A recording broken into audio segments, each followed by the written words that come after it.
It's a relief to see you all made it back in one piece. Huh? Feels like there's quite a few people missing. Where's Flint's and the others? And what about Nefer? I returned ahead of them. Flint is helping Aino and Anefa to set up the decoys and buy us some time. As for Miss Nefer... Boss is still wrapping things up on her end. She sent us back to fill you all in on the top secret intel we've been gathering. I see. Then let's get right into it. But first, who do we have here? You brought someone else in to help? Greetings. I was invited here to help as a longtime Tea Party companion of Columbina's. You may call me Arlecchino. Surely it can't be. Those eyes. Oh, where have I seen them before? Wait, of course. In those memories we just saw. The only Arlecchino I know is the fourth of the Fatui Harbingers. So either you share a pretty uncommon name, or you're more than just a Tea Party buddy. You are well informed, Grandmaster. A man from Mondstadt living all the way out here in Nodcry, and yet the people and affairs of Snezhnaya seem to hold a special place in your heart. Oh, the feeling's mutual. Sounds like you know all about who I am, too. A Fatui Harbinger. The atmosphere in here just got really tense. Guess we can't just start trusting Fatui Harbingers, even at a time like this. I must admit, though, I'm a little curious. Seeing as the Moon Goddess no longer belongs to the Fatui, what makes you so willing to put your neck on the line here? Nor does Nodcry belong to Mondstadt, Mr. Varka. Yet still, you're fighting for it all the same. Things don't always have to have a tangible payoff. Sometimes, stopping things from spiraling out of control is a higher priority than chasing the spoils of victory. Of course, I can't say there's nothing in it for me at all. But that's between Columbina and myself. Forgive me. I don't mean to doubt you. It's just that the Fatui really have been the source of many of our troubles. We have our own way of doing things here in Nodcry. But ever since they arrived, the Fatui have treated us with nothing but hostility. I know there's been a lot of bad blood between us in the past. I've done my utmost to avoid friction whenever I could. But sometimes fundamental conflicts of interest simply can't be settled amicably. That's why I'm here solely in a personal capacity. This has nothing to do with the Fatui. As a gesture of good faith, I'll be frank. I can help Columbina track down the iridescent moon's marrow, which will help her restore more of her power. Anyway, what else is on the agenda? Let's begin. She says she'll be frank, then completely skips over the details. Looks like she doesn't want to give away too many secrets after all. But she clearly wants to change the subject. It'd be awkward if I tried to bring it up again now. I guess we'll just have to go along with it. She's the fourth of the Fatui Harbingers after all. One look and you can tell she's not someone you'd want to mess with.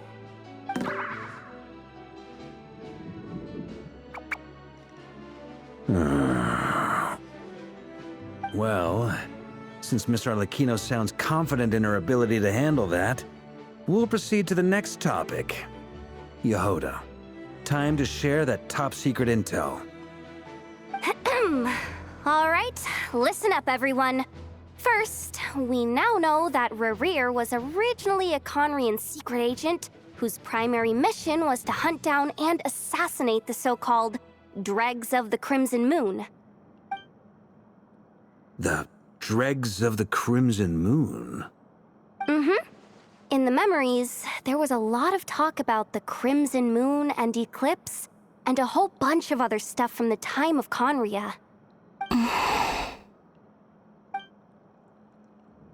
To my knowledge, those were the names of two different Conrian dynasties.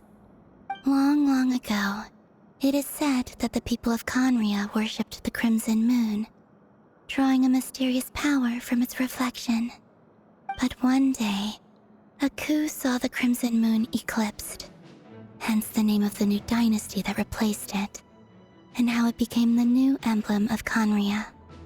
Still, long after the Crimson Moon dynasty had fallen, the last ruler of the Eclipse dynasty, the Vinster King, still coveted the secrets it left behind.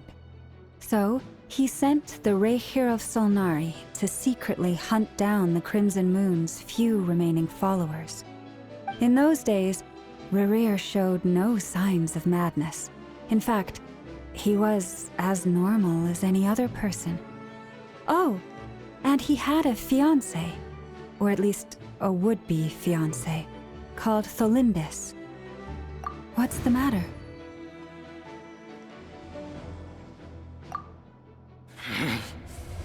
Verfnir, Rheindaughter,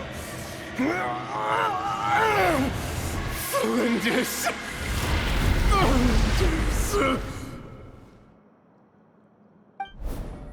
Interesting. Anything else? What about this would-be fiancé of his? Do we know anything about her? Well, she was a researcher at the Universitas Magistrorum, but it felt like she was hiding some kind of secret. Oh, and one more thing. For some reason, Rerir's fragment also contains some of Tholindis' memories, though only a very small portion. Well, no shortage of potential leads, I'll give you that. In any case, it sounds like we can conclude that while Tholindis was still around, Rerir appeared to be lucid and quite normal. Tholindis, it seems, must have been the one thing in this world that he couldn't let go of. Tell me though, were these pure-blood Conrians we're talking about here? Why do you need to know that? Hold on. If she was a pure-blood Conrian... Oh yeah! Just like how it was with the captain! If we could somehow find her, do you think there's any chance Rerir might regain some of his sanity? It's possible, but it would take a miracle. We can't pin all our hopes on that. That merchant who Nefer knows, Dori Sangama Bay. Maybe we could hire her to look into it. All right then. Let's keep working in our separate teams. Traveler, Paimon, Kutar, and Miss Arlecchino will go look for the iridescent moon's marrow. As for the others... On the way over here, I noticed that the Wild Hunt monsters had grown even more frenzied in their search for Kutar. At this rate, the people living here will be in grave danger too. So I'm thinking of gathering together some of our followers to go wipe them out. I'll head back to the curatorium and meet up with the boss. Feels good knowing we've all got something to be getting on with. Given that the Wild Hunt has been a lot more active lately, the Lightkeepers have likely begun their own operations too. If that is the case, someone will need to pass the news on to Flint's. I'll hold the fort for now, then discuss our next move with Flint's, Aino, and Anefa when they get back. All right then. Well, the clock's ticking. If that's everything, we'll be on our way. We'd better get moving too. We'll try to buy you as much time as we can. Relax. Just do your thing. I decided to call in some backup since things are getting so hairy. Our reinforcements should be here any minute now. Stay safe, everyone. Dismissed.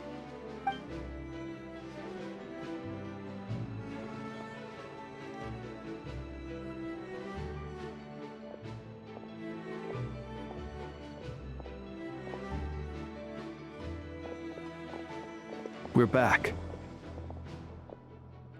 Did we get here a little early? Or a little late? A tad late. The others have already set off. To summarize, our resident moon goddess has found us a new ally, and Boss Nefer has uncovered some promising info. Everything going smoothly on your end? Not great. I don't know how long we can stall them for. The decoys are getting taken out way faster than we imagined. I'm gonna make some more later, but I need a timeout first. I'm so tired right now. Oh, right!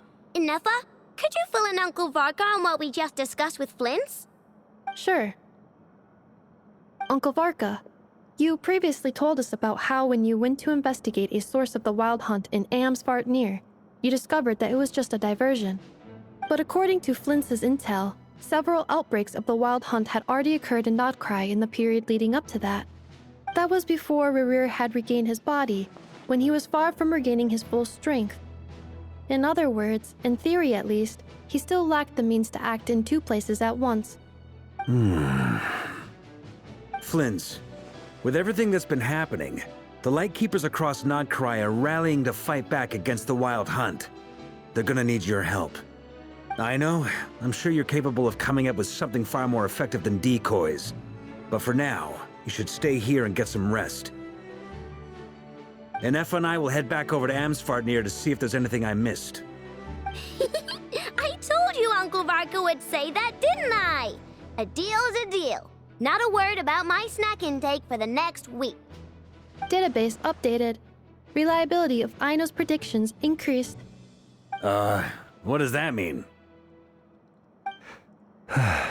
They were betting on how you'd respond after hearing their intel. It's the obvious choice, isn't it? That's hardly worth betting on. We already decided that Anefa should go investigate the situation over at Amsvartnir on her own. You might as well stay here and keep watch. Someone needs to hang back and oversee our strategy meetings. And besides, you still haven't fully recovered from ambushing Rerir. So I've ended up with the easiest assignment. Well, I appreciate it, everyone. See you when you get back.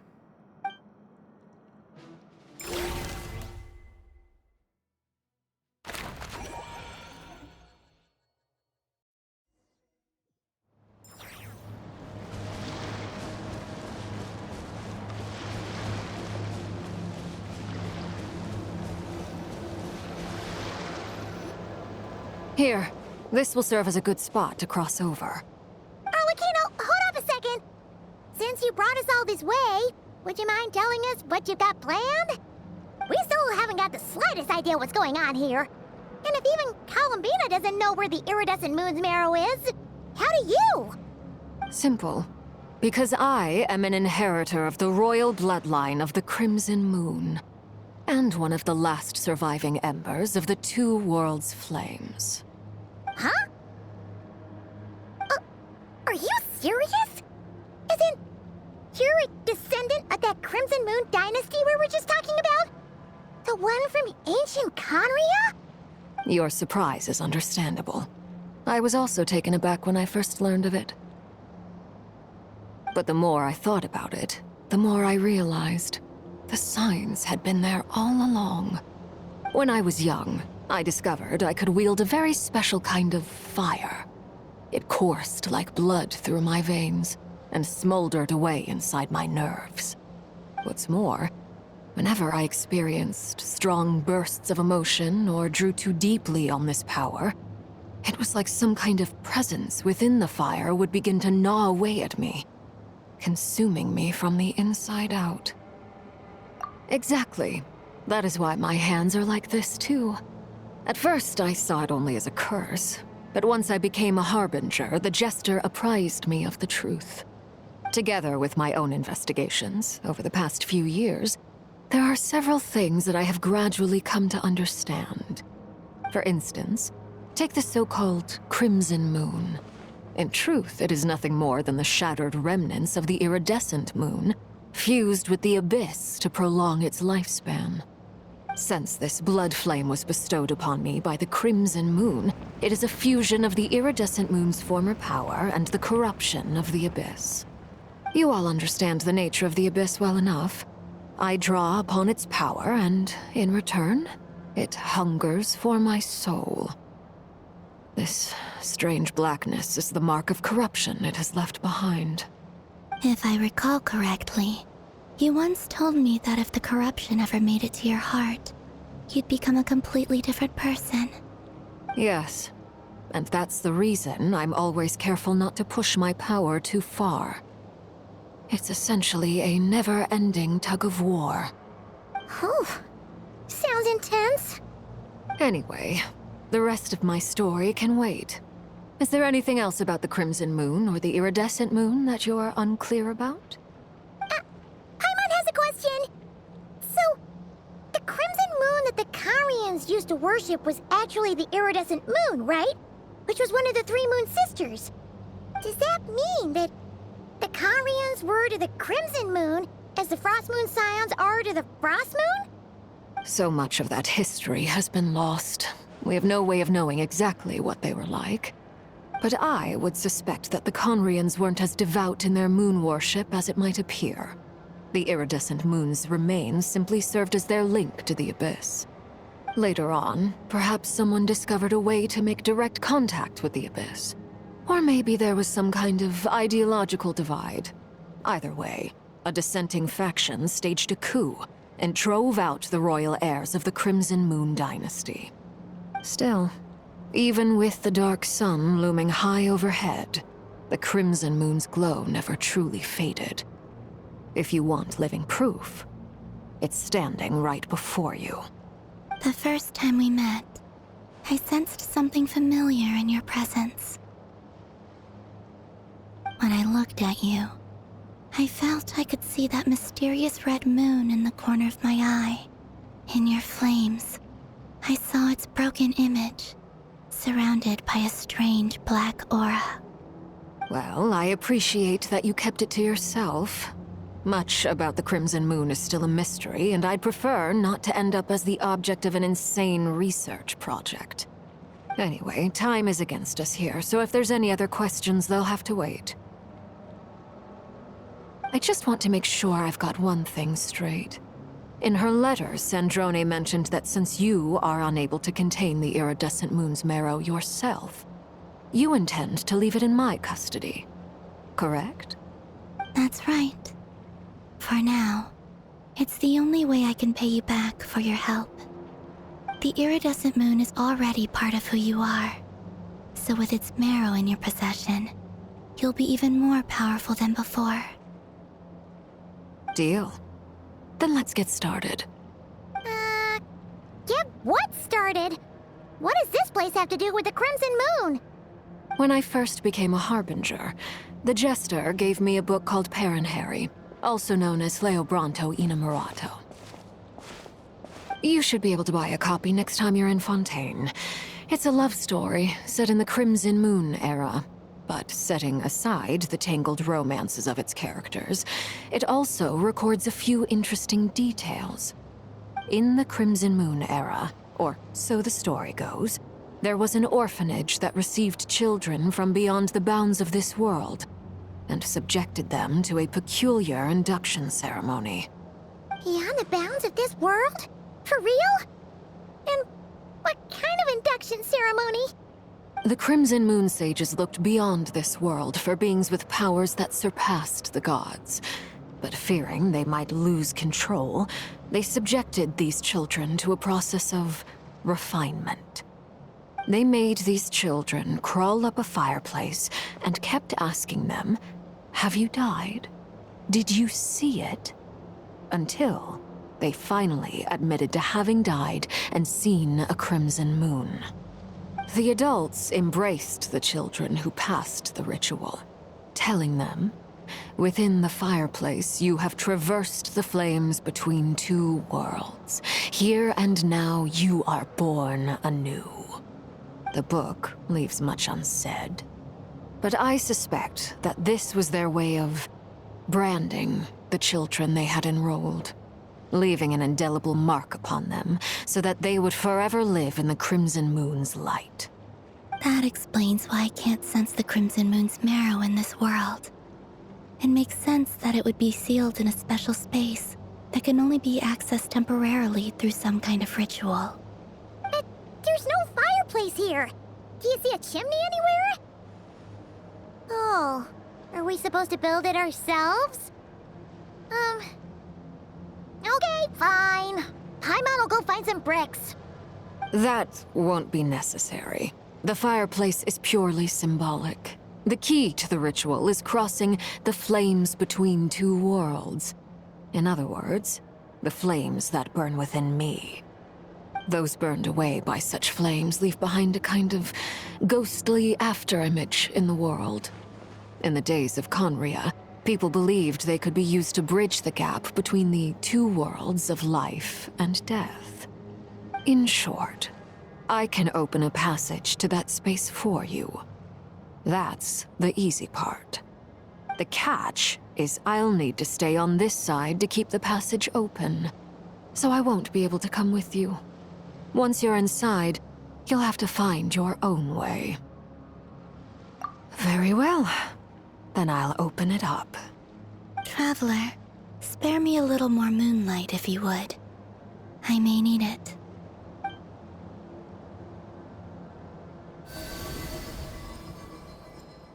Thank you. I feel like I've recovered some of my strength now. It should be enough to move us across short distances and confront whatever dangers might await.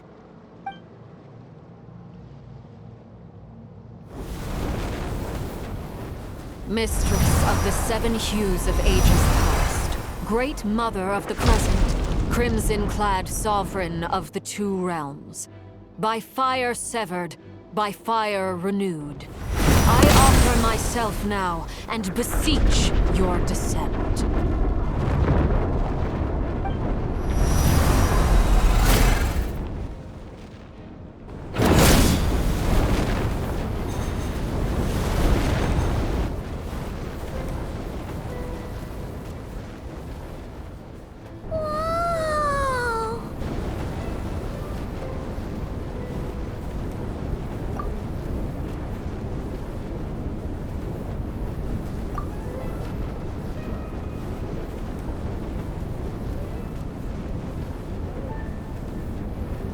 One word of advice. As you're crossing over, no matter what voices you hear, do not answer.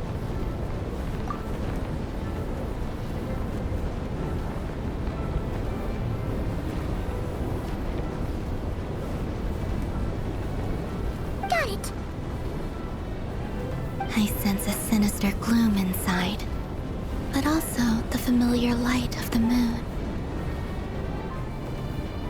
I feel that I am about to meet an old friend who has changed beyond all recognition. All right, let's go.